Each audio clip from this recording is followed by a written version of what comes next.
Get me that signal. We need more power.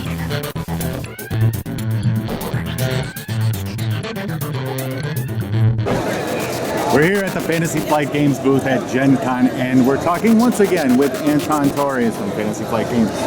Anton, yes, Elliot. Welcome. Hi. To the voice of Eve yet again.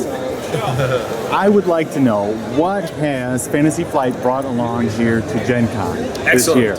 So this year, as always, we try and bring a selection of products, both to debut for sale, so to get it into your hands early, and then get your hands on either early prototypes or games that will release in the near future. So a couple of highlights. The first big one for me is a Game of Thrones the card game, 2nd edition. Yes. It is one of our living card games, so it's an ongoing, customizable card game format. There's no random buy, it's just fixed distribution. But this is set in the world of George R.R. Martin's Game of Thrones, and it's a property we have worked with for it's about 10 years now, almost 10 years.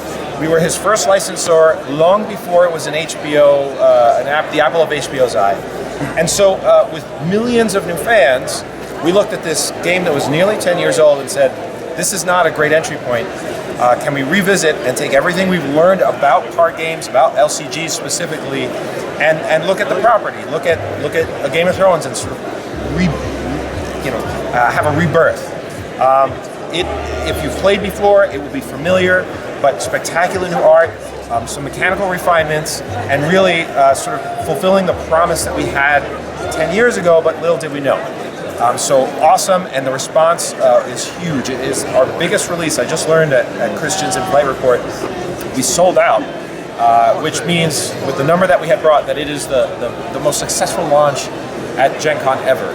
I believe is fact. So pretty remarkable. Awesome. What else did we bring? We brought another thing back into print in a new edition. We brought Mission Red Planet, which is a Bruno Faiduti and Bruno Cathala game, which actually Asmodee published a couple of years ago, maybe 5 or 6 years ago, and has been out of print for a while. I owned the original version and loved it. When I heard we were doing it, I was like, oh my gosh! That's cool. So that is here. We're debuting it for sale. Again, has it been revamped or is it? Mechanically, Bruno came to our offices and we tweaked slightly some of the mechanics, slightly, some of the cards. An example of, but nothing radical in any way. It is Mission Red Planet. So all the backstabbing, sort of double-crossing saboteur elements are there. But there are some plastic figures, these fantastic little space-suited figures with a giant flag. Visually, it's stunning, and the gameplay is there, and I'm happy to have that back in my collection now in a beautiful version. So that is hitting retail in the next few weeks. How's Forbidden Stars doing? Forbidden Stars is phenomenal. I'm going to see. We've got I see a big stack of it there behind you. It's been a stack, and it shrinks, and then we restock at the end of the day, and it shrinks, and all day long. Forbidden Stars is, in some ways, a return to classic FFG, like early to mid 2000s, when we had this epic, heavier strategy game experiences that are filled with amazing components, innovative gameplay, it's kind of all the marketing buzzwords. What I can tell you is I've played now 6 times. The first was for work, to learn and wrap my head around it. Right. And the group, all in marketing, as we were learning it, at the end of that, we looked at each other and like, all right, what are you doing on Saturday? And now we have played 6 times. Epic, awesome, incredibly satisfying, heavy strategy game. I really love it. The minis are beautiful. And then it's asymmetric, so all 4 factions are very different, so there's a lot to explore. You get to customize your combat deck, you get to customize the orders, these sort of primary orders that are available to you as a player, and then orders are placed hidden in stats on the map, and so there's just a lot of stuff going on. Really awesome, 3 to 4 hour for 4 players. Now, have you guys had any announcements for the future? I know you had your meeting. We have. So every Friday, Christian Peterson, the CEO of Fantasy Flight Games, gets up and declares where we've been, where we're out, and what is coming. So I had 5 shelves in the glass cases behind me. Yeah. We'll start with an expansion. So Eldritch Horror has been a remarkable success. It's the sister product at Arkham Horror. It just takes the fight against the great old ones to a global scale, and mechanically it's got, so again, some cool things that are different. It sort of feels It different. really is awesome. You enjoy it? I love the Mountains of Madness expansion. Excellent. That was really good. So, Under the Pyramids, this is also a large box expansion. So it introduces another side map.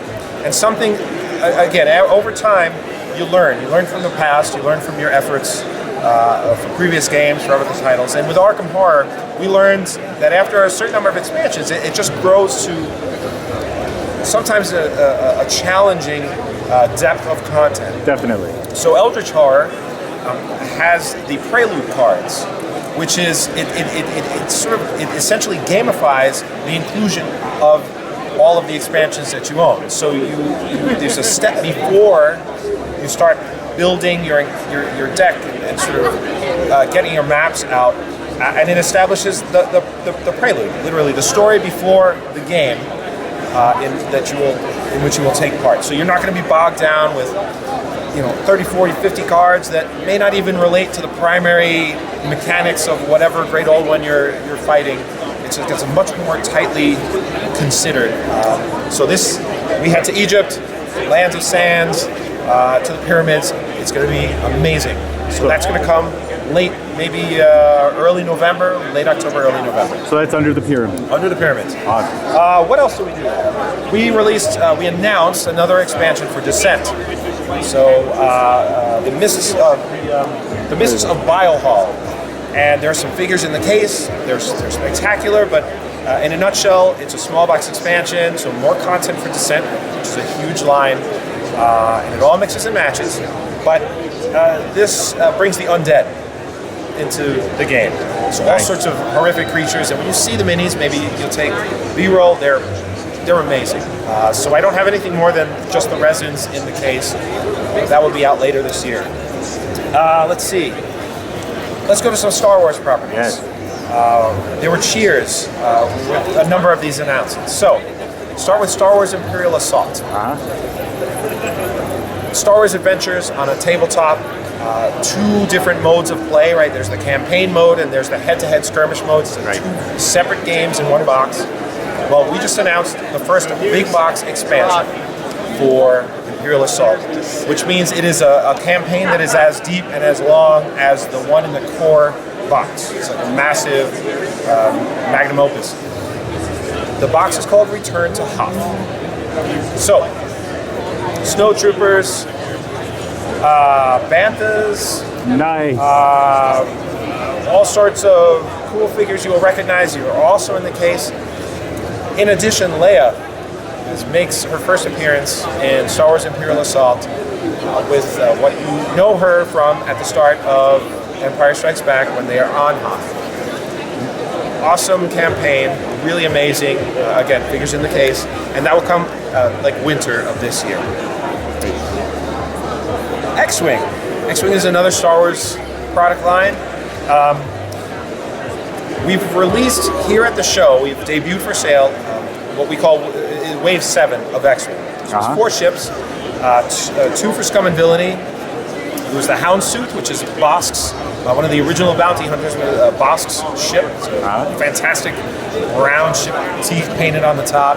And then a Karaz Fighter, which is something from the extended universe. It's a beautiful little ship, and then for players of the game, it's just more variety and more ways to sort of outthink or outmaneuver your opponent. Each ship flies differently, right? Every dial is different without referencing a manual or anything. So those are the 2 Scum and Villainy ships. For the Imperials and the Rebels, we have the TIE Punisher, which is a massive bomber. It looks like the TIE Bomber, but with twice as much armament. And for the Imperials, the K-Wing, which is a ship that when we first announced, there was this love-hate relationship. Some people are like, what is that? I don't understand. And other people are like, oh my gosh, that looks amazing.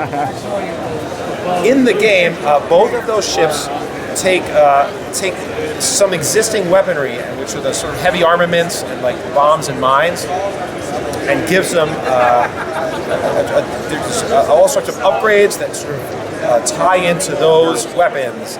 So if you love flying the heavier ships or the ships with heavy artillery, those are going to be your babies. They're spectacular, and they are for sale. Nice. The last thing we released is here for X-Wing is the Imperial Cruiser. So this is a ship that was I a think big one, right? That's it's large. I think it's 12, 13 inches. It's a ship that we worked with LFL to sort of draw some from existing background and setting, but a ship that matches our needs for epic plays. This isn't something you'd run at a tournament.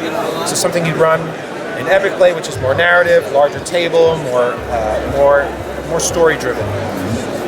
That's here too, and it's a beautiful ship. And in the box is also a TIE Advance with upgrade cards that sort of reinvent what the TIE Advance is capable of. That doesn't end our X-Wing at Gen Con this year. The in-flight report, we've announced just a couple of things. The first is we've announced a large Imperial carrier. The Imperial carrier is not something you might know by name, but if you have seen the Star Wars Rebels television show, you will have seen this ship. And it is an Imperial ship. It's kind of a chunky wedge. And TIE fighters actually dock underneath the two wings of the ship. Really? And what's pretty awesome is the ship has two TIE fighters in the box. They're just like the others that you have. There are upgrade cards and more pilots and interesting little tweaks and options. But the TIE fighters actually fit. So you can mount them in the ship, and there are mechanics where you can use that in the game, in epic play, as a carrier for TIE fighters that can then deploy off of that ship. Oh man, that is in awesome. The midst of the game. So I've never heard of anything like that. The pictures, you'll show them, they're docked, you just pop them in and pop them off. Super cool. In addition, we've announced a whole new wave. And I mentioned Star Wars Rebels. Yes. First thing is the Inquisitor. The Inquisitor is a character that you may know. If you've seen Rebels, you absolutely know who the Inquisitor is. And he's got a special TIE, a special TIE fighter. We've got the Inquisitor's TIE coming. So that is in the case. It's something that he had built for him. It's going to be. In addition, we've got I believe what are the two last ships that were manned by bounty hunters back in the original trilogy. We've got the Mist Hunter, and we have the Punishing One. And so those are also in the case. We have unpainted resins here, so this is not the final ships, but man, they look great. The fourth ship is the one that caused some people to scream. People fainting in the aisles. I heard a crash or two, but I heard from Star Wars Rebels, there is one ship that is the iconic ship from that show, and that is the Ghost. So the Ghost and the Phantom, which is the small shuttle that disembarks, are together as a pair. Again, the mechanics support the IP, and so there are mechanics that will make that pair function as a unit. Like you've got the small support ship, it docks in the back, and then you've got the Ghost itself. And it is it's an amazing model. You'll see the resin base. The actual base will be transparent, but it's a totally different shape because of the style of ship. It's a big wedge of a chunky ship. It's beautiful. And I've seen some of the painting samples. It's amazing stuff. Great. So that's X-Wing. It only leaves Armada. So we have last one. This Wave 2 Armada will be coming later in the year. And right now, we're going to just leave the Star Wars universe alone for the moment. So we didn't have announcements for Armada, and we did not release Wave 2 yet, but it'll be here in just a few months. So last new announcements are brand new products. Runebound is back. Runebound is an adventure game. We had two different editions, Runebound, first edition and second edition. It's been reimagined mechanically, but is a classic adventure game with a big open map, beautifully rendered map. The artwork throughout is tremendous. This is in the world of Terranauts, so the same setting as Descent 2nd Edition, Descent, and Rune Wars and Rune Age. Take on the role of a character. That character will develop over time. You just meander, wander around the map, encountering things, having adventures, going on quests, acquiring items and treasures and fighting creatures. 2 different scenarios in the box will customize the arc of the narrative. And it really is a race. It isn't cooperative. It is competitive. There will technically be a winner. But it is really the experience, which for me is what an adventure game is all about. It's about that emerging narrative that is coherent. There are different decks of cards for 3 different types of encounters, and depending on the scenario, you'll shuffle into each of those 3 set of, I believe it's 20 cards that are specific to that storyline. So there will be just instances, things that occur to you in Terranaut, but over time, the narrative will emerge as specific events trigger kind of the world as it evolves to whatever great end or a great horrible end to which you will take. Finally, in Warhammer Quest, the adventure card game. Warhammer Quest. Oh, really? The adventure card game is a cooperative game.